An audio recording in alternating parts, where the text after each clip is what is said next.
So সারা সপ্তাহ যেরকম চলুক বা না চলুক, উইকেন্ড আসলেই আমার বউয়ের দাবি আমার হাতের কিছুটা স্পেশাল আমাকে বানিয়ে খাওয়াতেই হবে ওকে। সো সবচেয়ে ইজিয়েস্ট হয়ে হচ্ছে বাইরে থেকে চিকেন এনে কিছুটা স্পেশাল বানানো। তো আজকে বানাতে চলেছি একদম মশলাদার আর juicy Champaran chicken. Champaran chicken বললেই অনেকেই প্রথমে মনে আসে মাটি হাঁড়ি, অনেকেই বলে ক্লিপট ছাড়া নাকি আসল চম্পারন চিকেনই হয় না। কিন্তু আজকে আমার কাছে মাটি হাঁড়ি ছিল না, তাই বলে চম্পারন চিকেন বানানো বন্ধ থাকবে নাকি? তাই আজকে নর্মাল ননস্টিক কড়াইতেই করে ফেললাম।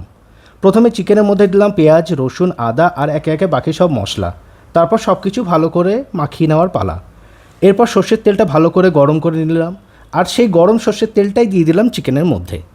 এই গরম সর্ষের তেলের ফ্লেভারটাই কিন্তু পুরো রান্নাটাকে অন্যরকম একটা কিক দেবে। এবার সব কিছু ভালো করে মাখিয়ে চিকেনটা ম্যারিনেট করে নিলাম, যাতে মশলা আর সর্ষের তেলের ফ্লেভার একদম ভালোভাবে চিকেনের মধ্যে ঢুকে যায়।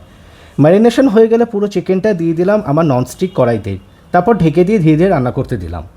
এরপর কড়াই থেকে যখন মশলা আর সর্ষের তেলে সে দুর্দান্ত গন্ধ বেরোতে শুরু করলো, তখনই বুঝলাম ব্যাপারটা পুরো জমে গেছে। চিকেনটা যখন একদম নরম, জুসি আর মশলায় সুন্দরভাবে কোটেড হয়ে গেল, তখন আর অপেক্ষা করা যাচ্ছে না।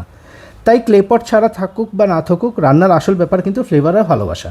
আর আজকের চম্পারন চিকেন ননস্টিক কড়াইতে হলেও স্বাদে একদম ফুল মার্কস। তোমাদের কি মতামত কমেন্ট বক্সে এসে আমাকে জানিয়ে দাও।